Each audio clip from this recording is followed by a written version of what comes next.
Welcome back to a collection of main things. The main thing we want to talk about today is the horizons thing. And do you know people that seem to have, a new dream every morning? Well, I'm not one of those.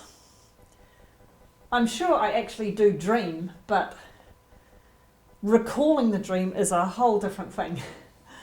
So when I have a dream that I do remember, it's a big deal, and I know it's one that I need to sit up and take notice of and mull over so I can understand the message that's there. One of those big deal dreams came to me one morning early when I was staying at Acacia Bay in Taupo, and I grabbed a notebook and a pen and I wrote it down before it sort of seeped away into the nether regions of my mind. And the dream was that I was on a mountaintop looking out towards the horizon, and God was standing right there with me, and I had climbed the peak that I was on, and I was feeling very proud of myself for making it all that way up to the mountaintop. And as I soaked up the view and I looked out, I could see other mountain peaks out there in the distance. And I knew that the persistence, the commitment, the training, everything that I had needed to do was instrumental into me getting to where I was, standing on that mountaintop. And as I looked at that expanse in front of me and I saw peaks, other peaks out there in the distance, the horizon seemed to be littered with all these many other peaks and mountaintops to be climbed. And some were close, some were very far away.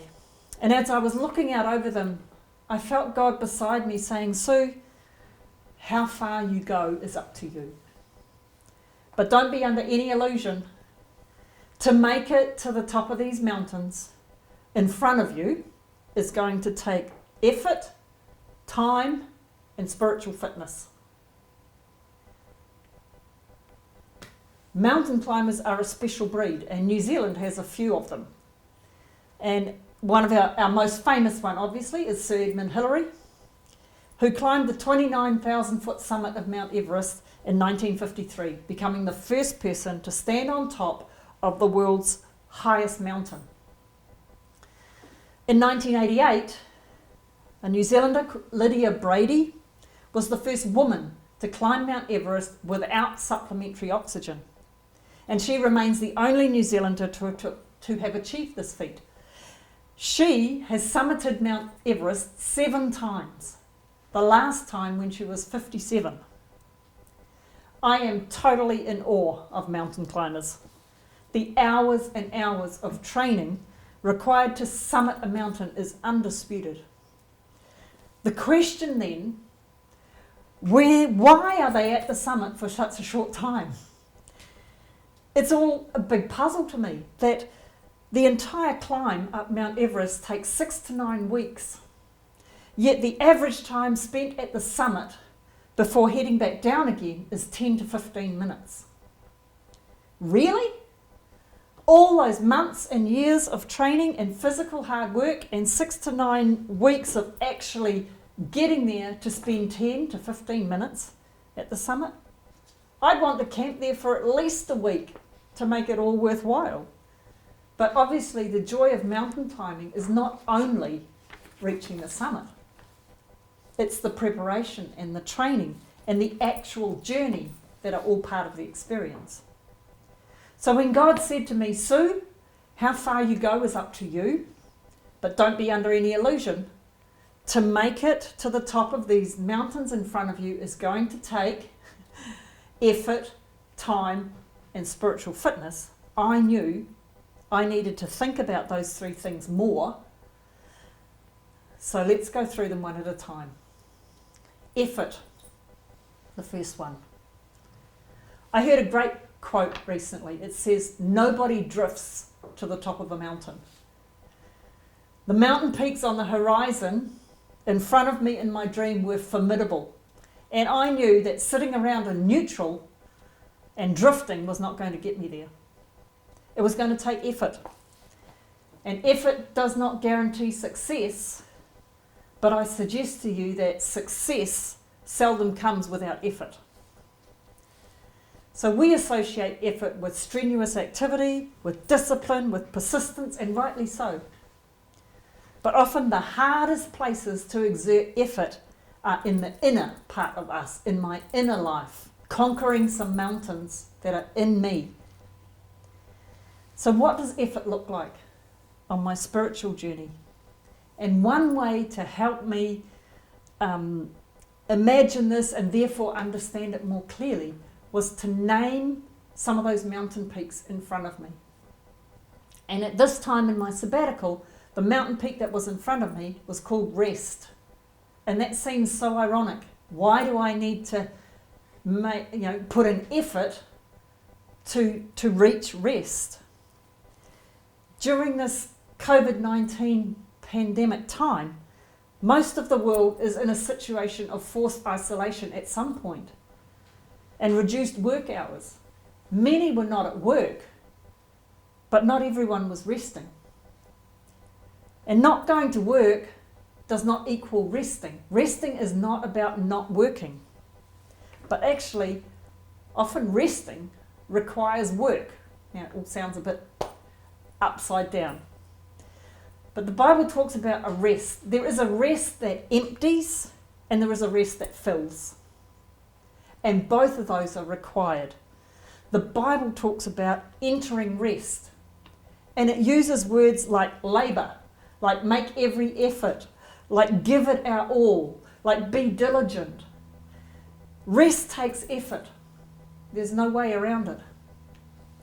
I have a quote that's taped to my office desk in Phnom Penh, and it says, if I really want an unrushed life, I must underwhelm my schedule so God has room to overwhelm my soul. I must underwhelm my schedule so God has room to overwhelm my soul. God does not need time to overwhelm my soul. He could do that in a nanosecond. He needs space. My soul can get pretty cluttered at times, leaving no room for God to engage with me there, and I've discovered that deep connection with God takes effort, and it doesn't come from drifting. So the second thing, time. It takes effort, time, and spiritual fitness. Time. I often referred to the lockdown time of COVID-19 that I was given a gift of time. My gift of time would come and go. Okay? My lockdown would finish, but the question remained for me, would I be any different after this time has passed? Or would I be the same person and just 3 months older? What was I doing with the gift of time that I'd been given?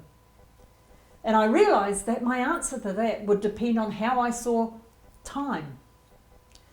Because in both the Hebrew and the Greek languages, there are 2 different words for time.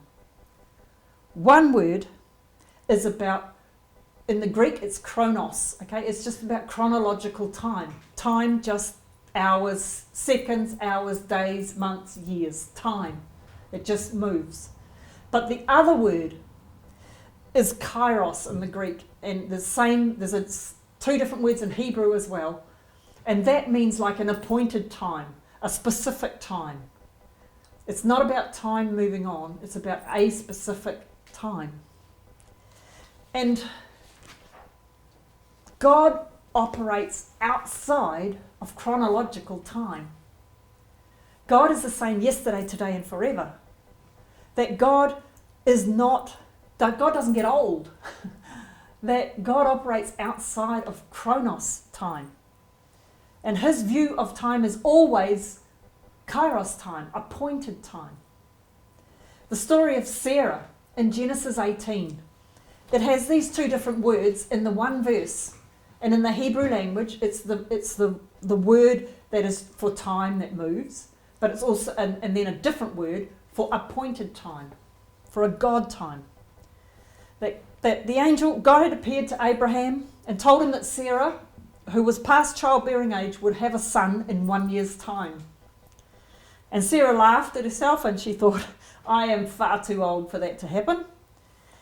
And God replies, is anything too hard, too difficult for the Lord? At the appointed time, I will return to you, and at this time, next year, Sarah will have a son. So God is saying there's an appointed time, and I will come back in 1 year's time, and Sarah will have her son. There was a chronological time, there was also an appointed time. So there's a whole lot more to time than just hands going around a clock face.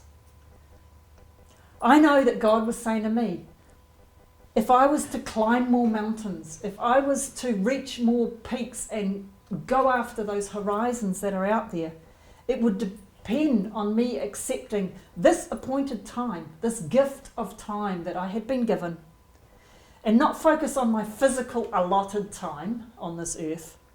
When it was God's appointed time, another mountain would be in front of me, and I will know that it's God's time to start climbing again. This reminds me of a prophetic statement by a man called James Goll. And he said, when the fullness of preparation meets the fullness of time, it creates an atmosphere for suddenlies to happen. When the fullness of preparation meets the fullness of time, it creates an atmosphere where suddenlies happen. This challenges me to maximize this chronos time, this actual time of hands going around a clock face, so that when God's kairos time, God's appointed time arrives, I'm ready, I'm prepared, I'm fully prepared, so that the suddenlies in my life are not wasted. Time will pass. COVID will come and go, I hope. But the question remains, am I prepared? Am I fully prepared for what God has for me at His appointed time when that arrives? Okay, the third thing, effort, time, spiritual fitness. Physical fitness is painful to get but great to have. And to build muscle requires resistance, discipline, and effort. The same is needed for building physical fitness. I need to apply resistance to my natural desires that often just drift. And sometimes it means something as simple as getting out of bed or turning off Netflix and grabbing my Bible and spending some time with God. James 4 verse 7 says, so then surrender to God, stand up to the devil and resist him, and he will turn and run away from you. Often the word surrender evokes a bit of a passive response. We think it's like throwing up my hands and saying, I give up, I can't do anything. We wave the white flag and we're led by others. But when it's put in front of this verse and other words like stand up, resist, that word surrender is not passive. It's quite the opposite. It takes effort and discipline to stand up and resist and surrender our own desires. I know my sabbatical time will come and go, and I will return to life outside of this bubble. The question is, will I be the same person that I was just 3 or 6 months older? In my sabbatical time, there's no one to impress, no need for me to do anything, no need to think about what others think I should be doing. It's just me and God, and I have a choice. Waste this gift of time or use it productively. It's totally up to me. And today it's still my choice. It's your choice too. We can settle for the mountain that we're on, and we can pat ourselves on the back and say, well done for getting there, because that's all true. Or we can push on to the next one, and the next one, and the next one. And for the record, I choose the horizon option. I know it's going to mean walking through some valleys and then some steep terrain out the other side. That's going to require persistence and uses the spiritual muscles that I have built. And after that, I'll need to build more muscles for the next horizon after that and the next one after that. Rest takes effort, And reaching the different horizons that God puts in front of us takes effort and time and spiritual fitness. And it's our choice. We can stay on the mountain we're on, or we can say to God, I choose going with you to that next horizon. That's my choice. That's what God's speaking to me. I wonder what he's saying to you.